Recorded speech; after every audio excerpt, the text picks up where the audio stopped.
والذي يتماشى مع القرار 1559. سنقوم بسحب قواتنا المتمركزة في لبنان بالكامل إلى منطقة البقاع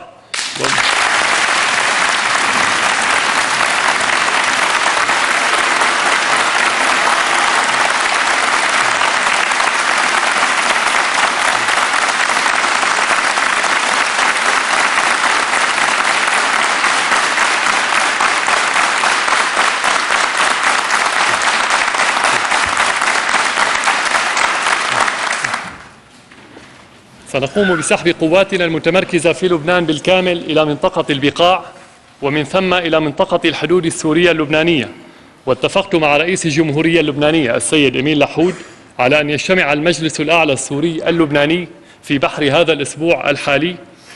الأسبوع الحالي لإقرار خطة الانسحاب. وبإنهاء هذا الإجراء، طبعا عند الإنهاء وليس الآن، تكون سوريا قد أوفت بالتزاماتها حيال اتفاق الطائف ونفذت مقتضيات القرار 1559. إن كل ذلك لن يعني تخلي سوريا عن مسؤولياتها تجاه الأخوة والأصدقاء في لبنان الذين جمعتنا وإياهم وحدة الهدف والإرادة في لحظات حرجة من تاريخنا المشترك، بل ستبقى سوريا حصنهم ومرجعهم وداعما لهم في كل الأوقات، وستبقى معارك الشرف التي خضناها معا رمزا للتلاحم المصيري بيننا.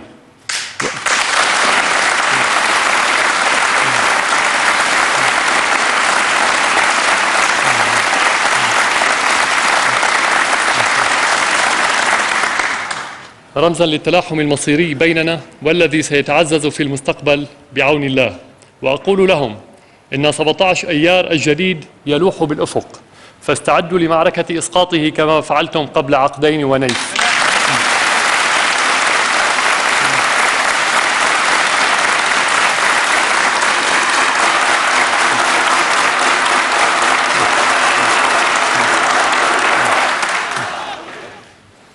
أيها الأخوات والإخوة، أردت من هذه المعلومات والأفكار التي قدمتها لكم أن أوضح ما قمنا به خلال الفترة الماضية، وأن أبين حقيقة مواقفنا تجاه القضايا المطروحة، خاصة وأن هنالك من يعتقد أن سوريا تتعامل مع التطورات بتشدد وتعنت، أو أنها لا تمتلك المرونة الكافية.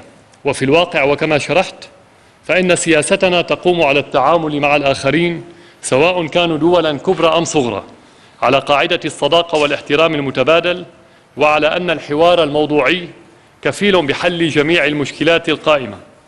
طبعا كل ذلك لا يعني بأننا سنشعر بالأمان قريبا، يعني ستسمعون الهجوم على الخطابات على هذا الخطاب مباشرة بعد الانتهاء من الخطاب، وأول كلمة ستسمع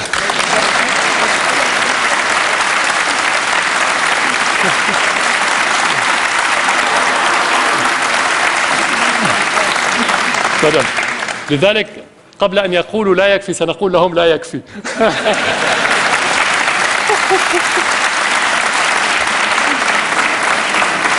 ولكن نقول لهم بالروح بالدم نفديك يا بشار، بالروح بالدم نفديك يا بشار، بالروح بالدم